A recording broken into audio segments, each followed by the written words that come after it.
Hello नमस्कार दोस्तों। तो आज हम बात करने वाले हैं पेटीएम शेयर के बारे में। तो जैसा देख ही रहे हैं कि आजकल पेटीएम शेयर काफ़ी न्यूज़ में चल रहा है और इसका क्वार्टर टू का रिजल्ट भी आ गया है सितंबर 2023 का देखा जाए तो।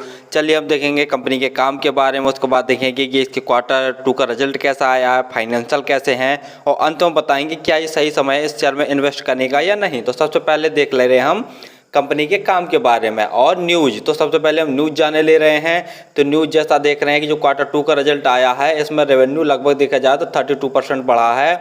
और जो एक्सपर्ट ने इनका जो टारगेट दिया वो 1300 रुपये तक टारगेट दिया है। जैसा जानते ही होंगे कि जो ब्रोकरेज फर्म है जेफरीज है, इसने इसका जो टारगेट है वो 1300 रुपये टारगेट प्राइस कर दिया है। और देखा जाए तो कंपनी जो लोन वगैरह प्रोवाइड करवाती है तो उसमें भी देखा जाए तो काफ़ी ज़्यादा इजाफा देखने को मिला है। और कंपनी ने 2023 में देखा जाए सितंबर 2023 में तो 16,211 करोड़ का लोन कंपनी ने प्रोवाइड किया, जो कि अगर सालाना आधार पर देखा जाए तो लगभग 122% से अधिक हैं। या और आप तो जानते ही होंगे पेटीएम के द्वारा आप ऑनलाइन ट्रांजैक्शन जैसा जानते होंगे कि जो मूवी टिकट वगैरह हुआ, hotel booking, train ticket booking, flight की जो टिकट है उनको आप बुक कर सकते हैं इसी के माध्यम से। और साथ साथ में देखा जाए तो पेटीएम के द्वारा आप मोबाइल रिचार्ज, डीटीएच रिचार्ज, पानी का बिल, गैस का बिल, लाइट का बिल और भी देखा जाए तो और भी सारी सुविधाएं अपने ऐप पर देती है। और पेटीएम देखा जाए तो 11 से अधिक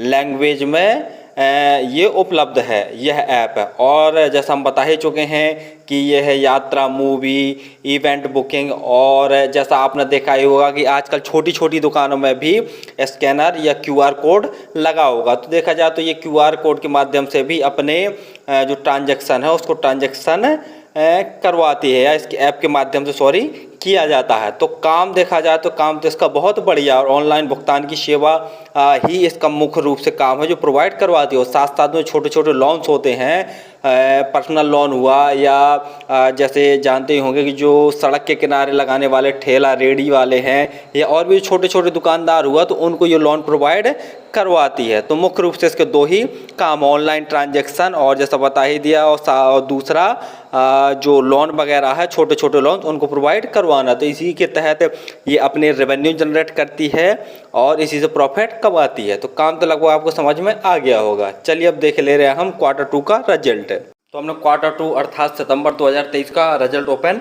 कर लिया। जैसा देख रहे हैं अगर सितंबर 2022 की बात करते हैं तो जो कंपनी का रेवेन्यू था वह 20,136 मिलियन का था, जो ऑल अमाउंट इन मिलियन में दिए हुए हैं। जून 2023 में देखते हैं तो बढ़कर 24,642 मिलियन का हो गया है। और वहीं देखते हैं कि सितंबर 2023 में देखते हैं तो 26,625 मिलियन का इनका टोटल इनकम हो गया। यानी total income quarter on quarter और ईयर ऑन ईयर काफ़ी अच्छा ग्रोथ देखने को मिल रहा है। वहीं अगर 6 मंथ का देखते हैं तो सितंबर 2022 में देखा जाए तो 37,952 मिलियन का टोटल इनका इनकम था, जो कि बढ़कर सितंबर 2023 में 51,267 मिलियन का हो गया है।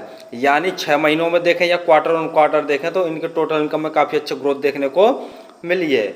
वहीं देखे ले रहा हम प्रॉफिट फॉर द पीरियड। तो जैसे यहाँ देख रहे हैं जो दे रखा है यहाँ पर लॉस फॉर द पीरियड। तो अगर सितंबर 2022 के क्वार्टर की बात करते हैं तो कंपनी को 5,715 मिलियन का नेट लॉस हुआ था। और जून 2023 में देखते हैं कंपनी को 3,584 मिलियन का नेट लॉस। और सितंबर 2023 में देखते हैं तो 2,917 मिलियन का नेट लॉस कंपनी ने जनरेट किया। यानी पिछले साल के अगर क्वार्टर से तुलना करते हैं तो नेट लॉस लगभग देखा जाए तो आधा ही हो गया। यानी नेट लॉस भी कंपनी धीरे धीरे कम कर रही है और अपने रेवेन्यू को भी धीरे धीरे बढ़ा रही है। यानी क्वार्टर टू के जो रिजल्ट हैं बहुत दमदार आए हैं। फाइनेंशियल देखे ले रहे हैं, जैसे कंपनी का मार्केट कैप देखते हैं तो 62,656 करोड़ का कंपनी का मार्केट कैप है। और स्टॉक का पी देखते हैं तो स्टॉक का पी शो नहीं कर रहा है। आरओई और आरओसी देखते हैं तो दोनों नेगेटिव में है। कारण यही है कि कंपनी अभी तक लॉस ही जनरेट कर रही है और अभी तक कंपनी ने प्रॉफिट एक भी साल जनरेट नहीं किया है। कंपनी के ऊपर कर्जा देखते हैं तो 192 करोड़ का कंपनी के ऊपर कर्जा है, जो कि देखा जाए बहुत कम ही, अर्थात नाम मात्र ही कह सकते हैं। लेकिन नेगेटिव पॉइंट वाली बात यहाँ पर सबसे ज़्यादा ये है कि इनमें प्रमोटर होल्डिंग है वो 0%, अर्थात प्रमोटर होल्डिंग बिल्कुल नहीं है। और फ्री कैश फ्लो देखते हैं तो वो भी नेगेटिव में है। और डिविडेंड देखते हैं तो कंपनी नहीं देती है। और जैसा देख रहे हैं कि करंट प्राइस देख लिया जाए तो 988 के आसपास इसका भाव चल रहा है। चलिए पिछले कुछ सालों का रिजल्ट उठा के जैसा देख रहे हैं तो नेट सेल्स की बात करते हैं 2016 में 449 करोड़ का था, 2017 625 करोड़, 2018 2982 करोड़ का सेल्स था कंपनी का, 2019 में 3050 करोड़, 2020 3115 करोड़। मार्च 2021 में देखा जाए तो कंपनी ने थोड़ा सा गिरावट देखने को मिली नेट सेल्स में 2667 करोड़। मार्च 2022 में काफ़ी अच्छा उछाल है 3892 करोड़ और मार्च 2023 में देखा जाए तो 6028 करोड़ का नेट सेल्स कंपनी ने जनरेट किया है। और हाई देखा जाए तो अगर अभी तक का देख लिया जाए तो 7203 करोड़ का कंपनी नेट सेल्स जनरेट कर चुकी है। यानी देखा जाए तो नेट सेल्स में साल साल बम्पर ग्रोथ देखने को मिल रहा है, जो कि यह दिखा रहा है या दर्शाता है कि कंपनी सही दिशा में सही रूप से काम कर रही है। वहीं प्रॉफिट आफ्टर टैक्स देखे ले रहे हैं तो 2019 से ही देख ले रहे हैं। प्रॉफिट आफ्टर टैक्स 2019 में कंपनी को 3960 करोड़ का लॉस हुआ था, 2020 में 2833 करोड़ का लॉस, 2021 में 1560 करोड़ का लॉस, 2022 में 2325 करोड़ का लॉस और मार्च 2023 तक देखते हैं तो कंपनी को 1856 करोड़ का नेट लॉस हुआ। यानी नेट लॉस देखा जाए तो 2022 से देखा जाए 2023 में तो काफ़ी गिरावट देखने को मिली है। और साथ साथ में जैसा हम देख रहे हैं कि जो नेट रेवेन्यू में तो काफ़ी अच्छी ग्रोथ देखने को मिल रही है और लॉस में भी काफ़ी गिरावट देखने को मिल रही है। यानी कंपनी सही दिशा में सही तरीके से काम कर रही है। इन्वेस्टर में देखे ले रहे हैं कि अगर 2021 में FII की अगर होल्डिंग देखते हैं तो सिर्फ 9.34% थी, जो कि सितंबर 2022 में उन्होंने ज़बरदस्त अपनी होल्डिंग बढ़ाई है, लगभग 77.26% जैसी उन्होंने अपनी होल्डिंग की है। और उसके बाद मार्च 2023 में देखा जाए तो 72.11% थी इनकी होल्डिंग और सितंबर 2023 में इन्होंने अपनी होल्डिंग को काफ़ी कम कर लिया, लगभग 60.92% जैसी होल्डिंग है।